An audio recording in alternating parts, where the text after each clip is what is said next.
자, 보당칠 이노큐 최근 구매 후기 읽어보겠습니다. 저희 어머니 연세가 68이십니다. 아이고, 굉장히 젊으시네요. 그러게요.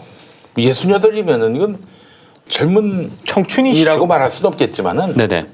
제가 얼마 전에 김장환 목사한테 나쁘네 맞죠. 라는 얘기를 들었습니다. 나쁘네. 40살이 넘어도 애죠, 우리나라에서. 47살인데 애란 얘기를 들었어요. 예. 68살입니다, 어머니가. 수면 시간이 짧아져서 많이 힘들어 하시는데, 김용민닷컴 시청하면서 자연스레 본황칠 이노큐가 생각이 나서 효과가 없을까봐 한 박스만 주문해 드렸습니다. 어머니 말씀이 효과가 바로 왔다. 이렇게 말씀하시네요. 매일 한 개씩 먹는 걸로 아는데 저희 어머니의 경우 한 개 드시고 바로 효과를 보셨다고 합니다. 어이구야. 몸에 맞는 경우에 한 개 드시고. 저 같은 경우도 그랬던 것 같아요. 전에 한번 네네. 방송하다가 광고하면서 하나 먹었는데 잤어요. 방송 진행자가 잤어요. 예, 그래서 다시는 이거를 시험하지 않고 있습니다. 큰일 나겠어요. 예. 정말 오랜만에 물건 구입해서 만족감을 느꼈습니다. 너무 좋아요라고 하셨습니다. 근데 사실 이게 체질에 따라서 바로 효과를 보는 분도 있지만은 보통은 한 달 정도 꾸준히 드셔야 효과를 보실 수 있습니다.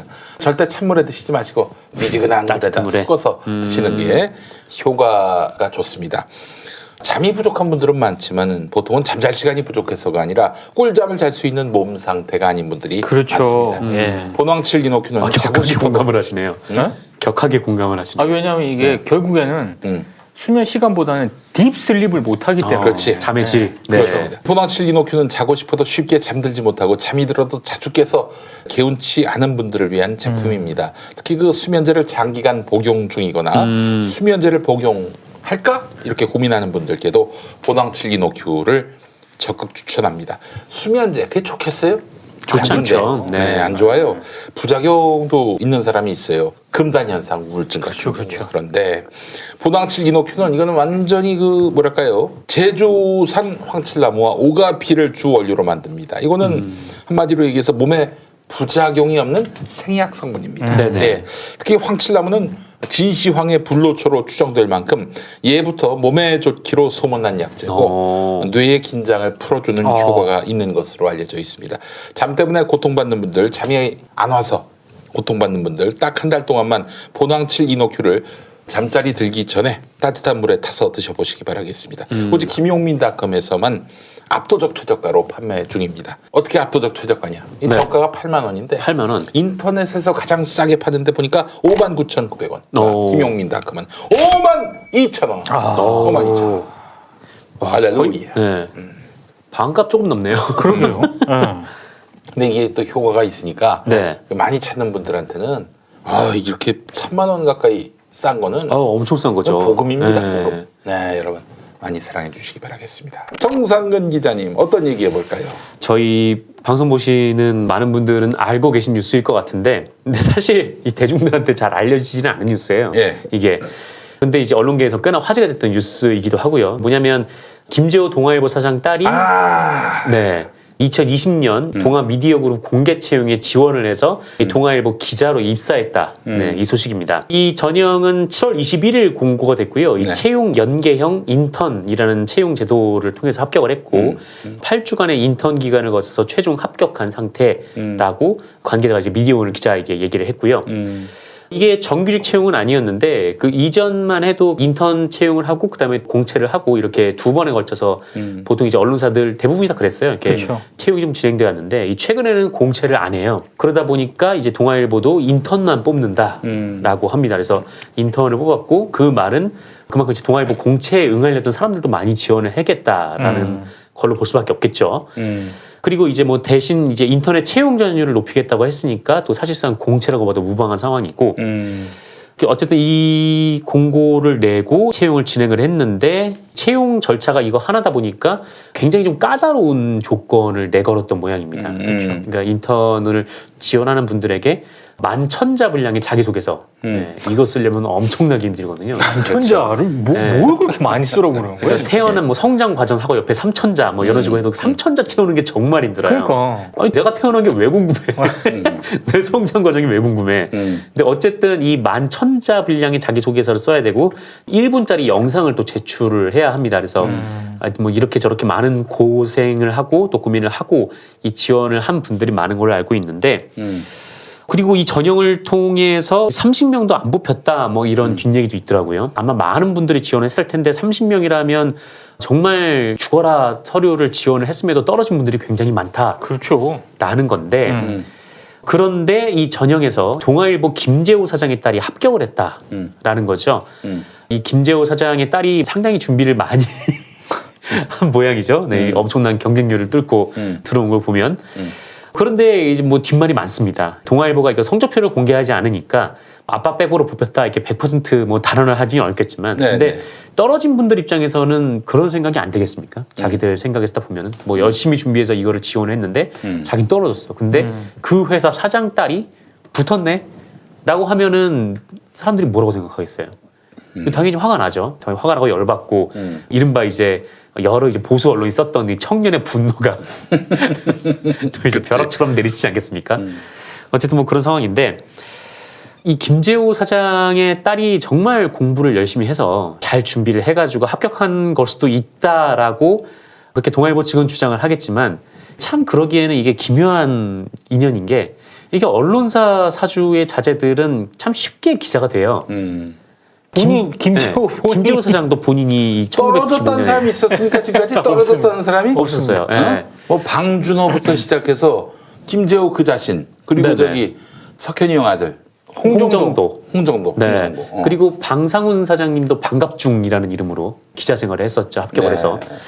그 사람들이 떨어진 적이 없어요 기본적으로. 네, 이렇게 보면 참 우연치고 대단한 거죠. 언론사 사주들은 떨어지지 않고 항상 붙어 왔으니까 그때는 또 심지어 이제 특별 채용들을 뽑았는데 그럴 거면 아예 그냥 대놓고 특별 채용을 하지. 글쎄 말이야. 내 말이에요. 네, 이렇게 공개적으로 공개 채용을 해놓고 거기에 청년들의 모든 열과 성을 다 모아놓은 다음에 그 중에서 자기 딸을 뽑아?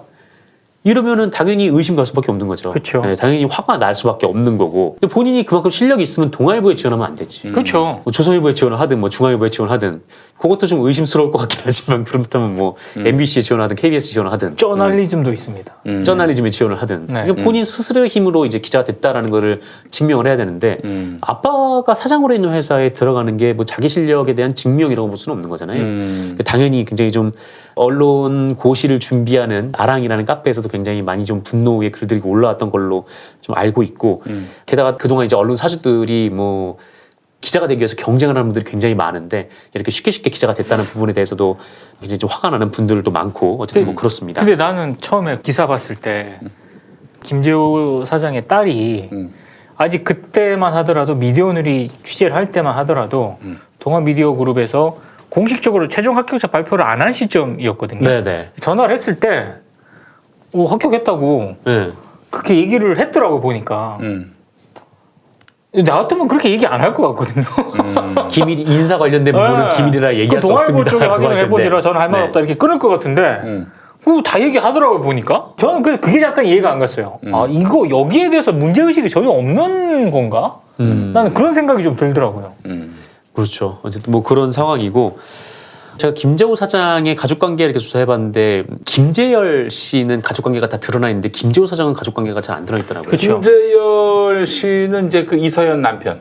네, 그 삼성 이서연 막내죠. 삼성 네. 쪽 막내. 이건희 딸. 네, 네. 이서연 씨 남편인데 김재호 사장 같은 경우에는 예전 누구 국무총리의 딸과 결혼했다는 얘기 있는데 그 자녀가 지금 몇 년인지 모르겠는데 어쨌든 그 저기 찾아보니까 일남일녀로 돼 있습니다. 네, 저도 지금 일남일녀로 얘기를 들었는데 정확한 그건 찾지 못했어요. 그러니까 근데 다들 그렇게 알고 있는데 네. 그게 정확한지는 잘 모르는 거죠 지금. 네네. 네. 근데 지난 2014년에 이 김재호 사장의 딸 김모양이 하나고라고 있습니다. 굉장히 그때 되게 유명한 시끄러웠어요. 그 자사고라고 하죠. 자율형 사립고. 예. 예. 이 자사고에 편입학을 했는데 이때 이 처리 과정이 굉장히 논란이 된 적이 있었어요. 사실 굉장히 논란이 됐다라는 건 그냥 제 얘기고 사실 별로 논란이 안 됐습니다. 왜냐하면 언론에서 보도를 안 전혀 해가지고. 보도는 안 됐어. 예.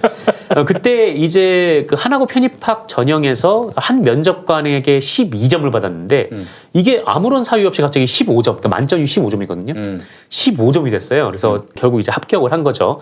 그때 이제 편입학 일반 전형에서 유일한 합격자가 바로 이 김재호 사장의 딸 김모 그렇죠. 씨였던 거고 이 하나고 측에서는 최하 3점에서 최대 15점이 이 면접 점수 범위였는데 최하 11점에서 15점으로 조정하는 과정에서 전반적으로 점수가 올랐다라고 해명을 했는데 점수가 떨어진 사람도 있었습니다. 그러니까 이 얘기는 이제 말도 안 되는 얘기인 거고 그때 이제 굉장히 좀 논란이 됐었는데 이게 그래서 이제 서울시 교육청이 감사 보고서 내용을 토대로 검찰에 하나고 관계자들을 고발했거든요. 그렇죠. 그런데 다 불기소가 났어요. 검찰이 압수수색 한 번 안 했습니다. 네. 그래요. 네. 강제 수사 자체를 안 했다 그러더라고요. 이상하잖아요. 그 네. 별다른 설명 없이 누군가의 면접 점수가 임의대로 고쳐진 건데 그렇죠. 네. 이 고쳐진 거에 대해서 하나고 측에서 제대로 된 설명을 하지 못하는데 여기 관계자들이 다 지금 불기소 처분이니까 사실상 뭐 혐의가 없는 걸로 아이고. 네, 받았던 2014년입니다. 거죠. 박근혜 정권 때. 네. 그래서 얼마 전에 이제 전교조에서 서울중앙지검 이거 왜 조사 안 그렇죠. 하냐. 네. 지금은 이제 압수수색 해야 되는 거 아니냐라고 이제 얘기를 한 적도 있는데 그 이후로도 지금 검찰은 지금 꼼짝도 하지 않고 있는 상황이고요. 그 저기 김재호하고도 만났나? 성렬이 형? 근데 요 때는 이제 2014년 때니까 음. 박근혜 정권 때 검찰이었거든요. 음. 그때 검찰이 제대로 수사를 안 했다라는 거고 그런 의혹이 제기가 되는 거고요. 글쎄 진짜 조선중앙사주를 만났으니까 뭐 제가 오피셜로 듣기에는 이 성렬이 형이 다른 곳의 언론사 대표를 만났다는 얘기가 있는데 그게 이제 김재호 사장인지 잘 모르겠고 아, 그래. 예. 하여튼 많이 만나고 다녀요. 네, 은근. 많이 만난다는 아유, 얘기가 참. 있습니다. 네. 네. 정말 공사다망하십니다. 네. 우리 성렬이 형님. 예. 네, 우리 검찰총장에게 언론사 관계자를 아니 만나는지 뭐 강연도 모르겠는데. 많고 좀 이상해 검찰총장이. 네, 그 출판 기념회도 하는 거 아닌지 모르겠어요. 글쎄요. 근데 어쨌든 하나고 관계자들이 이제 불기소 처분이 된 그런 상황이었는데 그런데 이 과정들에서 또 하나 도드라지는 문제는 언론이 보도를 안 한다라는 그렇죠. 거예요. 제가 네이버에서 이 동아일보 김재호 딸 이렇게 검색을 했는데 이걸 보도한 언론이 미디어오늘 그리고 미디어스 이렇게 미디어지들이 있고 그리고 고발뉴스 네, 이렇게 딱 세 곳만 보도를 했습니다. 저널리즘도 곧 보도할 예정입니다. 예. 네. 저널리즘은 네이버 검색이 아니니까 네이버에서 검색되는 네네. 사람 차별하네? 포털 안 들어가는 것도 언론이라 네. 열심히 구독하고 있습니다. 아, 네. 감사합니다. 네. 고맙습니다. 예. 그리고 이 세 곳밖에 보도를 안 했고요. 그리고 제가 아까 말씀드렸던 그 하나고 관련된 의혹 이거는 MBC가 네, 보도를 했어요. 그렇지. 네, MBC 보도를 또 받지도 않아요. 안 받아요. MBC면은 그래도 우리나라에는 가장 큰 언론 중에 하나인데 근데 보도를 안 받습니다. 보도를 안 문제는 거죠, 뭐 받고 한마디로. 이 당시 기사를 썼던 곳이 이 민중의 소리, 미디어오늘, 미디어스, 레디앙, 이 뷰스앤뉴스. 네. 주로 이제 소규모 매체들만 이제 받아서 소규모 이제 지무 매체들만 받아서 이제 선명한 작성을 했는데 것들만. 아니, 그러니까 네. 이게 정말 언론의 힘이 여기서 확인됩니다.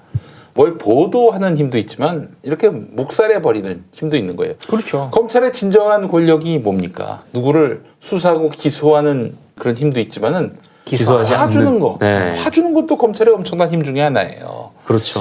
그 저기 우리 동아일보 김순덕 칼럼 네. 신주류 세력 자녀들만 용되는 나라. 멀쩡한 청년의 인권을 짓밟고 대한민국 군 기강 무너뜨려야. 이건 이제 아마 추미애 장관 네네. 관련한 내용. 동아일보 또 다른 기사 보면 엄마가 추미애가 아니라서 미안해. 예. 아빠가 김재호가 아니라서 미안해. 네, 이렇게 네. 변형할 수도 있겠네요. 예. 그렇게 변형을 해서 써야 되는 게 지금 우리나라 언론에선 당연히 해야 되는 일이죠. 왜냐면은 우리나라 언론이 만약 이 김재호 사장의 딸이 정말 스케치형이 아니다. 그럴 수도 있기 때문에 보도를 안 한다라고도 주장할 수 있겠지만 그런데 우리나라 언론이 그렇게 차분하고 인내심 있고 아니, 그리고 다른 건 그런 다른 언론이 아니잖아요. 조국 전 장관까지 갈 필요 없이요. 추미애 장관 아들 대기업 인턴 한 거 가지고 그 난리를 쳤었잖아요. 네. 동아일보를 비롯해서 뭐 우리 진짜 보수지라든가 이런 데서 네. 난리를 쳤었는데 네. 이거야말로 진짜 그러니까요. 네. 이 그때가 이제 그 전북현대라는 전북현대, 전북현대. 프로축구 팀에서 이제 갔던 건데 법무부 장관하고 프로축구 팀이 딱히 접점은 없잖아요. 그러니까 그걸 가지고도 그 난리를 쳤던 언론들이 정말로 난리를 쳐야 될 사안에 대해서는 철저하게 침묵하는 거죠. 그러니까 이렇게 뭐 평소에 우리나라 언론들이 취재를 잘 하고 나서 보도하는 그런 언론은 아닌데 네. 그때는 그렇게 보도를 하고 이제 지금은 전혀 아무것도 모르는 척 이른바 이제 쌩을 까고 있다라는 거죠. 네. 아까 이제 말씀하셨듯이 이제 김순덕 씨의 그 칼럼도 그렇고 계속해서 뭐 엄마가 추미애가 아니라 미안해 뭐 이런 제목들도 그야말로 계속 언론의 타이틀에 달고 보도가 됐었고 글쎄 말이에요. 그리고 또 침묵하고 있는 언론사들도 사실 그동안 뭐 이제 추미애 장관 아들 건 관련 보도만 봐도 이렇게 행동하진 않았었거든요. 그렇죠.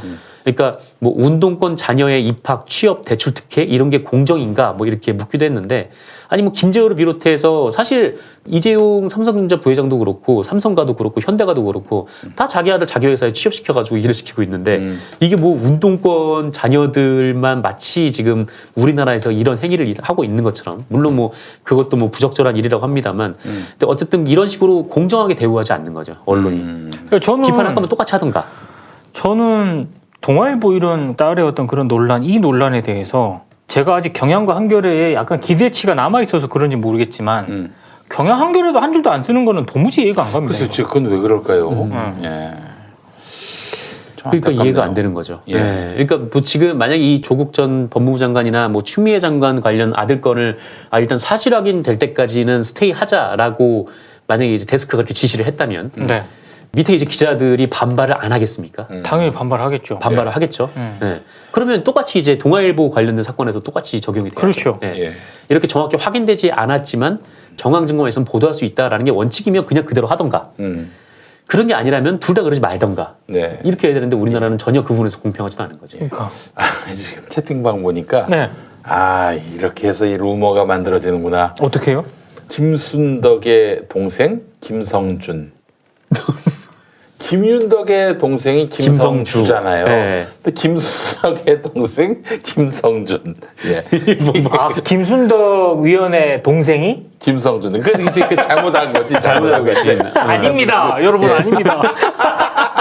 아닙니다, 여러분. 한자만 틀려도 이게 루머로 만들어지는 거예요. 둘 다 한장 틀렸어. 김순덕 동생 김성준. 아유, 큰일 납니다, 큰일 나. 그럴싸한 일이 아닙니다, 여러분. 네, 아닙니다. 예, 큰일 납니다. 예, 그래요. 네.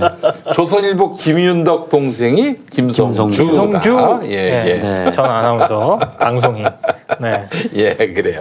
뭐 틀릴 수도 있지, 사람이. 모든 걸 다 할 수는 없는 거 아니야. 아니, 근데 이렇게 김용민 PD가 딱 봤을 때 예. 바로 잡아줘야 됩니다. 네, 바로 잡아줘야지. 예. 못 보면 뭐 할 수 없지만 봤을 때 바로 잡아줘야 됩니다. 예. 예. 어쨌든 이게 뭐 한국 언론의 현실입니다. 아직도 뭐 사주 일가가 이제 뭐 공정과는 상관없이 계속 자기 자녀들을 이제 특혜 채용한 것으로 보이는 뭐 그런 일도 또 벌어지고 있고. 이게 마치 코스가 돼버렸어요. 음. 김재호 사장도 잠깐 3년 정도 일했죠. 예, 왔다가 3년 정도 일했다가 경영 쪽으로 빠졌거든요. 그 대표이사도 있지 않습니까?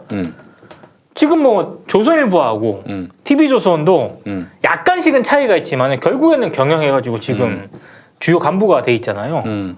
저는 김재호 사장 딸도 결국에는 비슷한 전철을 밟을 가능성이 높다고 봅니다. 그럴 거라고 보는데 부끄러운 일이죠. 예. 사실 워싱턴 포스트나 뉴욕 타임스도 제가 알고 있기로는 그 사주가 족벌이에요. 족벌이죠. 예. 그러나 이 사람들은 편집에는 관여하지 않습니다. 네. 동아일보도 그냥 지분만 소유하지 왜 그렇게 기자의 영역으로까지 들어와서 경영 수업을 시키는지 모르겠어요. 제가 알고 있기로는 동아일보의 직전 사주 말고 그 아버지 사주죠, 김상만. 네. 이분은 총무부장이었던 걸로 알고 있어요. 그러니까 기자의 영역은 기자의 영역이고 나는 이제 경영의 영역이다. 네. 그래서 기자들을 굉장히 존중하는 문화가 그래도 70년 언론민주화 투쟁, 자유언론 실천, 그 투쟁 이전까지는 그런 기조가 있었다고 하더라고. 근데 자꾸 이렇게 언론사를 소유하고 편집권에 영향을 미치고 심지어 채용에까지 이런 식으로 불공정한 그런 방식으로 이렇게 자기 딸을 채용하고 이런 일들이 너무 천연덕스럽게 이루어져 가지고 예, 참 이 소식을 접하고 보는 사람이 다 좀 민망할 지경입니다. 그러니까요. 예. 네. 알겠습니다. 그 얘기도 좀 한번 했으면 좋겠는데 최승호 전 MBC 사장 뉴스타파에 있습니다만은 대통령의 언론 기자회견 수가 적다. 문재인 대통령의. 그래서 언론과 소통이 미흡하다. 그 심각성을 인식해야 한다라고 얘기를 했습니다. 그 부분에 대해서 두 분은 어떻게 생각하시는지. 저는 뭐 최승호 PD가 그렇게 얘기는 할 수 있다라고 보는데 국물 없는 기자회의 전신인 관훈라이트 클럽에서도 몇 번 얘기를 한 적이 있는데 네. 문재인 대통령의 언론 소통 방식은 기존하고 좀 달랐으면 좋겠다라고 누차 얘기한 적이 있어요. 네네네. 이를테면 왜 항상 기자들만 상대를 하려고 하냐. 그렇지. 기자 말고 예. 다른 언론인들 되게 많고요. 그리고 왜 꼭 청와대 출입하는 기자들만 상대를 해서 그 사람들을 데리고 기자회견하고 신년회견하고 뭐 이렇게 얘기를 하면은 그게 뭐 기자들하고 소통 잘하는 건가요? 저는 절대 그렇게 생각 안 하거든요. 청와대 출입 기자 말고 군소 매체도 말고요. 인터넷 매체도 말고 요즘은 유튜브도 있고 1인 크리에이터들도 있고 여기 저 김용민 PD와 같은 진행자들도 있고 굳이 이건 난 불가능해. 아니 나는 그러니까 그런 생각 통일의 자체가 시대 이후에 네. 조선중앙TV에 나가려고 남조선에선 나를 부를 데가 아무 데도 없어요. 그 제가 얘기하지만 오바마 대통령이 현직일 때 당시 미국에서 가장 좀 인기가 있었던 그 팟캐스트 방송 가운데 하나에 가서 직접 가서 인터뷰를 했었는데 그 팟캐스트 하는 방송이 어디에 있었냐면은 자기 집 창고 있잖아요. 거기서 방송을 하는 선수였거든. 거길 직접 가서 인터뷰를 했어요. 오바마 대통령이. 그래요? 네. 그것 때문에 그 화제가 되고 이랬었거든요. 제가 이거 그전에 한번 얘기한 적이 있어요. 그런 파격을 좀 나는 기대를 한다. 그러니까 꼭 와 청와대 기자들 불러다 놓고 와 그런 식으로 좀 안 했으면 좋겠다. 이를테면 라디오 시사 프로 진행자들 그런 사람들 모아가지고 같이 한번 할 때도 있고 그러니까 형식은 얼마든지 다양할 수 있거든요. 그런 게 좀 없었다는 게 전 아쉽긴 해요. 하지만 난 기자들 모아놓고 이런 거를 안 했다고 소통이 부족했다라고 보진 않아요. 그저 문재인 정부 초기부터 신년 기자회견이라든지 무형식의 기자회견을 표방했잖아요. 그래서 대통령이 지목하면 그 사람이 일어나서 질문하고 그러다가 이제 근자감 사태가 발생한 거예요. 근자감 사태. 깜도 안 되고 역량도 안 되고 능력도 안 되는 것들이 마이크 잡고 막 되지도 않을 질문을 하는 경우 참사입니다. 그건 이제 과시하고 싶었던 메시지가 있었지 맥락이 있었지. 박근혜는 막 사전에 짜여진 대본대로 마치 뭐 대통령이 그냥 즉석에서 즉흥적으로 누구한테 지목해서 일어나서 질문 받는 것처럼 쇼를 했던 거 아닙니까? 네. 주변에 괜히 자기 차례 아닌데 손 들어주고 막 그렇지. 그런, 네. 협조를 한 거죠. 쇼에. 연기까지 해주고 막. 근데 우리 문재인 대통령은 그런 분이 아니다.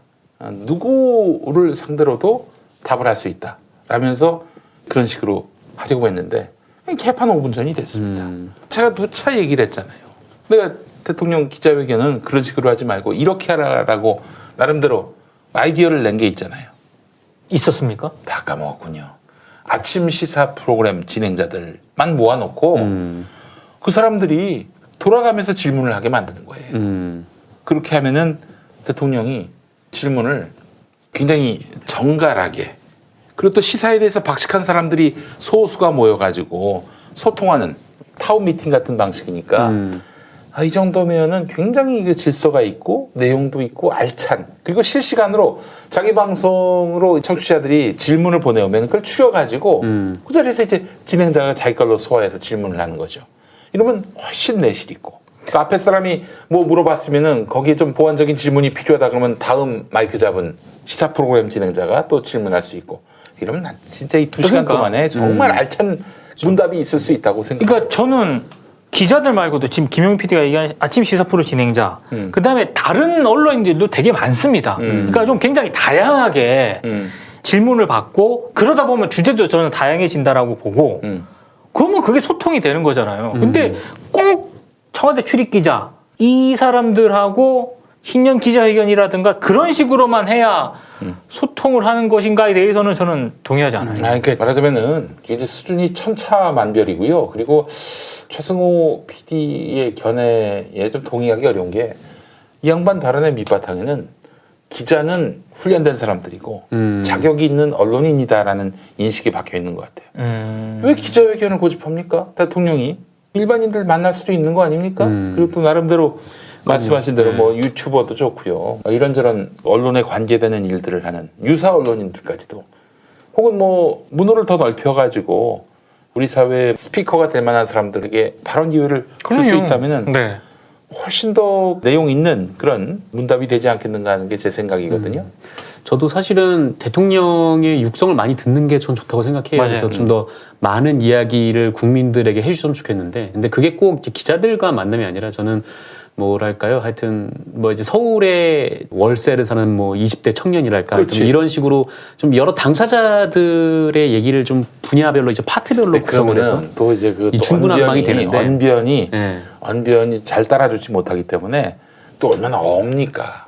올 거 아니에요. 네. 이럴 때는 그런 질문들을 잘 취합해서 네, 질문을 이야기할 먼저 수 있는 취합해서. 진행의 스킬이 있는 사람들이 그렇죠. 이렇게 그렇죠. 대통령과 만난다면 훨씬 유리하게. 예전에 내가 정관용 선생하고 한수진 앵커라고 SBS 아, 그 두 분이 MB하고 만나가지고 그렇게 방송했던 것이 있는데 나올 질문들 다 나왔어요. 네, 네. 그래서 야 이건 괜찮다 네. 싶었죠. 무슨 모든 기자 다 모아놓고 방송하는 거 그건 해봐서 다 알잖아요. 터무니없다는 걸. 네.